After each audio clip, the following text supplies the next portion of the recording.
अगर आप अपने जीवन में यशस्वी होना चाहते हो, सक्सेसफुल होना चाहते हो, तो मेहनत करनी पड़ती है, दृढ़ता के साथ जीना पड़ता है, डिटर्मिनेशन के साथ जीना होता है, पेशेंस रखना होता है। और इन सब का पालन करने के बाद भी कई बार ऐसी चुनौतियां आती हैं जिससे हमें मुंह की खानी पड़ती है। हम गिर जाते हैं, निराश हो जाते हैं, या यूं कहो कि हार जाते हैं। सक्सेस का, यश का सबसे बड़ा शत्रु है निराशा।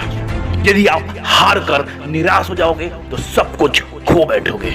आज के बाद जीवन में जब कभी भी आप निराश हो जाओ ना, तो माँ जिराफ को याद कर लेना। बच्चे को जन्म देते हुए माता जिराफ बहुत ऊंची होती है, तो बच्चा जमीन पर काफी जोर से गिरता है। गिरने के बाद अभी वो सोचता ही है कि मैं कहाँ आ गया, सुध बुध संभाल ही रहा होता है कि माता जिराफ उसके ऊपर आके खड़ी हो जाती है और उसको जोर का लात मारती है। उड़ते हुए बच्चा कहीं दूर जाके गिर जाता है और अपनी शुद्ध बुद्ध दोबारा इकट्ठा करने की कोशिश करता है और मन ही मन सोचता है, अभी अभी तो पैदा हुआ हूँ, अभी कौन मारने लगा मुझे।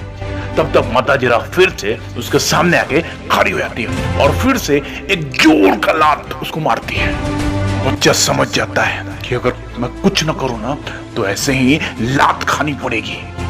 अपने बड़े ही कमजोर पैरों पर खड़े होने का प्रयत्न करता है वो जिराफ का बच्चा, ताकि दोबारा लात न खानी पड़े। तब तक माँ फिर से वहां आ जाती है और दोबारा जोर का लात मारती है। इस बार फिर बच्चा दूर जाके गिरता है और समझ जाता है कि अगर मैं अपने पैरों पर खड़ा ना हूं और खड़े होके भागू नहीं, तो ऐसे ही लात खाती रहनी पड़ेगी।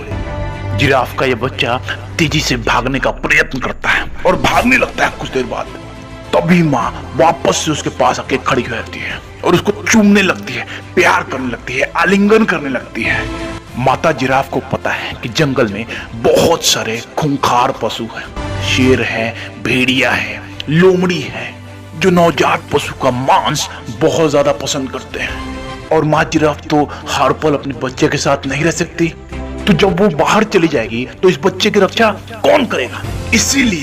इसीलिए शिशु के जन्म लेते ही सबसे पहले उसे लात मारती है ताकि वो उठना सीखे, फिर दोबारा लात मारती है ताकि उसे वो उठने की क्रिया याद रहे, फिर दोबारा लात मारती है ताकि सिर्फ उठे नहीं, उठकर दौड़ना प्रारंभ करे। ठीक इसी प्रकार हमारे जीवन में भी बहुत सारी चुनौतियां आएंगी, बहुत सारे ऑब्स्टिकल्स आएंगे, हम कई बार फेल होंगे, लेकिन जितनी बार भी आप फेल होते हो, उस बच्चे की भांति खड़े रहना सीखो, खड़े रहकर भागना सीखो। अगर हारने के बाद भी आप उठ सकते हो, खड़े रह सकते हो और भाग सकते हो, तो यश, सक्सेस, ये सब आपकी झोली में होंगे और आप सफलता के शिखर पर